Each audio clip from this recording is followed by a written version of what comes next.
दोस्तों, नौवें रकू के अंदर इसराफील अलैहिस्सलाम के सूर फूंकने का जिक्र किया गया है। तो उसके बारे में एक बहुत बड़ी और लंबी हदीस है जो कि मैं आपको बताता हूँ कि ये सूर कैसा है और जब ये फूंका जाएगा तो क्या होगा। नबी सल्लल्लाहु ताला अलैहि वसल्लम एक वक्त असहाब के साथ बैठे हुए थे कि आपने फरमाया, अल्लाह पाक जब आसमानों और ज़मीन को पैदा करने से फारग हुआ तो सूर को पैदा किया और इसराफील को दिया, जिसको वो अपने मुंह में लगाए हुए आंखें अर्श की तरफ लगा कर मुंतजर बैठे हैं कि कब सूर फूंकने का हुक्म होता है। तो अबू हुरैरा रजी अल्लाह तआला अन्हु कहते हैं कि मैंने अर्ज किया, या रसूलल्लाह सूर क्या है? इरशाद फरमाया, वो करना। पूछा, वो कैसा है? कहा, बहुत बड़ा। खुदा की कसम जिसने मुझे भेजा उसका अर्ज इतना है जितनी आसमानों और जमीन की पहनाई, यानी इनका अर्ज। इसमें 3 वक्त सूर फूंका जाएगा। पहली फूंक घबराहट और परेशानी पैदा करने वाली फूंक होगी, और दूसरी सबको बेहोश कर देने वाली, और तीसरी फिर खुदा के सामने आ खड़े होने की होगी।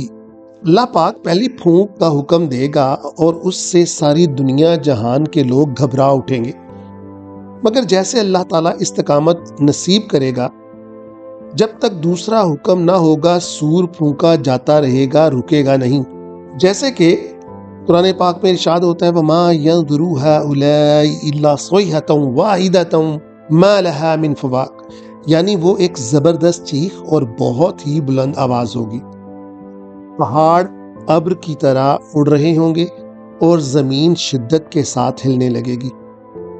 ये सारा वो मंजर बयान किया जा रहा है दोस्तों, जैसे समुंदर में शिकस्ता सफीना जिसको मौजें हर तरफ धकेलती रहती हैं, जैसे किसी कंदील को छत में लटकी हुई हो हवा हरकत देती रहे।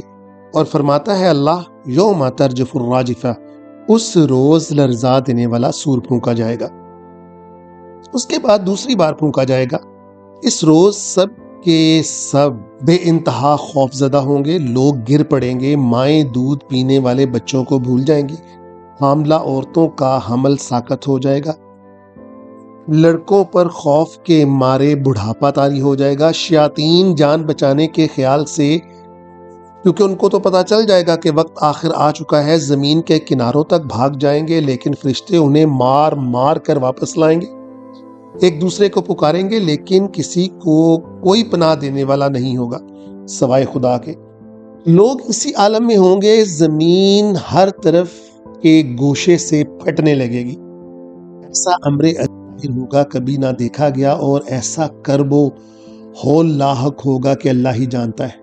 फिर लोग आसमान की तरफ देखेंगे तो उसके पुर्जे उड़ रहे होंगे, सितारे टूट रहे होंगे, सूरज और चांद स्याह पड़ जाएंगे।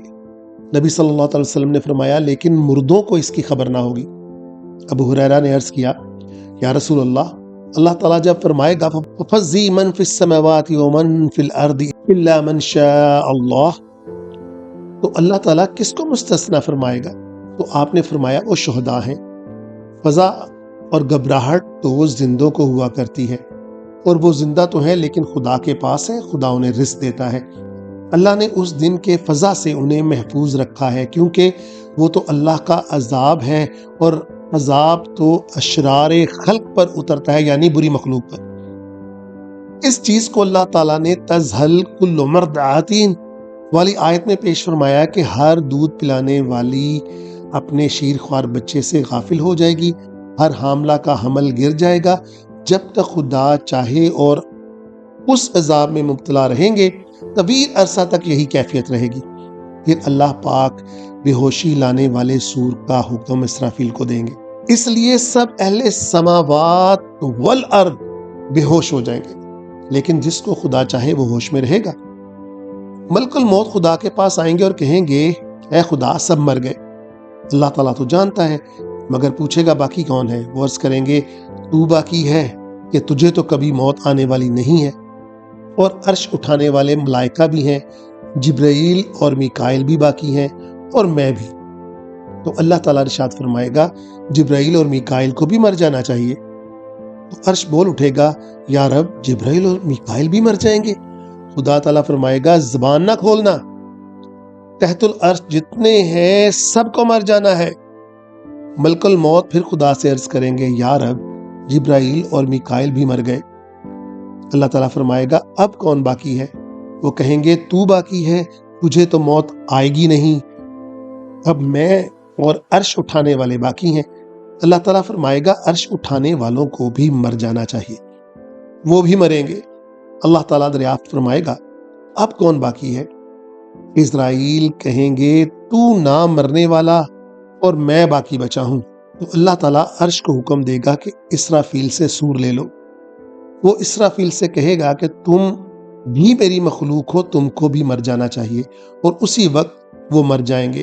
اور خدائے واحد و صمد لم یلد ولم یولد کے سوا کوئی باقی نہیں رہے گا۔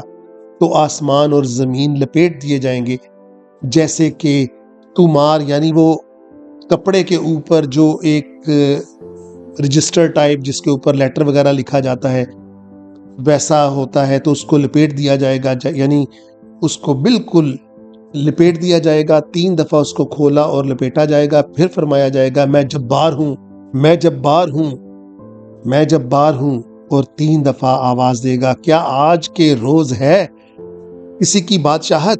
کون جواب دیتا؟ پھر خود ہی فرمائے گا بادشاہت اللہ واحد القہار کی ہی ہے۔ پھر دوسرے زمین و آسمان پیدا کرے گا، انہیں پھیلا دے گا اور دراز کر دے گا، جس میں کوئی کجی اور نقص باقی نہ رہے گا۔ پھر مخلوق کو اللہ کی ایک زبردست آواز ہوگی، تو از سرے نو پیدا شدہ زمین میں سب پہلے کی طرح ہو جائیں گے۔ جو زمین کے اندر ہے وہ اندر، اور جو زمین کے باہر ہے وہ باہر۔ آسمان کو حکم دے گا کہ برسے، 40 دن تک پانی برستا رہے گا، حتیٰ کہ پانی ان پر 12 گز بلند ہو جائے گا۔ پھر اجسام کو حکم دے گا تو وہ زمین میں ایسے نمودار ہوں گے جیسے نباتات اور سبزیاں اگاتی ہیں۔ جب اجسام پہلے کی طرح مکمل ہو جائیں گے تو پھر ملائکہ عرش زندہ کیے جائیں گے۔ اللہ اسرافیل کو حکم دے گا کہ سور لے لو، وہ لے لیں گے۔ پھر اللہ تعالیٰ اپنے حکم سے جبرائیل اور میکائیل کو بھی زندہ فرمائے گا، اور پھر ارواح بلائے جائیں گے۔ مسلمانوں کی روحیں جنہوں نے اتباع کی اللہ تعالیٰ کی نور کی طرح چمکتی ہوں گی، اور کافروں کی روحیں تاریک رہیں گی۔ ان سب کو لے کر سور میں ڈال دیا جائے گا۔ اسرافیل کو حکم ہوگا کہ نفخہ یعنی نفخہ باس کرے، یعنی ایسی پھونک مارے کہ سب کو زندگی مل جائے۔ چنانچہ زندگی کی پھونک پھونکی جائے گی تو روحیں ایسی اچھل پڑیں گی جیسے شہد کی مکھیاں، زمین و آسمان ان سے بھر جائے گا۔ اب حکم باری ہوگا کہ روحیں اپنے اجسام میں داخل ہو جائیں، تو دنیا کی ساری روحیں داخل ہونے لگیں گی، نتنوں کے راہ جسموں میں آئیں گی۔ جیسے کوئی زہر جسم کے اندر اتر جاتا ہے اسی طرح یہ سرایت کر جائیں گی۔ پھر زمین پھٹنے لگے گی اور لوگ اٹھ اٹھ کر اپنے رب کی طرف رخ کرنے لگیں گے، اور سب سے پہلے نبی صلی اللہ علیہ وسلم فرماتے ہیں کہ میری قبر کھلے گی۔ تو دوستو آگے کیا ہوگا اس کو اگلے پروگرام تک رکھیں۔ تو یہ تھی وہ سور اور سور کے بعد ہونے والے حالات۔ تو اللہ تعالی ہمیں اس ہولناکیوں سے تحفظ عطا فرمائیں اور ہمارے دل کو اطمینان دیں اس وقت۔ وآخر دعوانا الحمدللہ رب العالمین۔ يا نفس إن لم تظفري لا تجزعي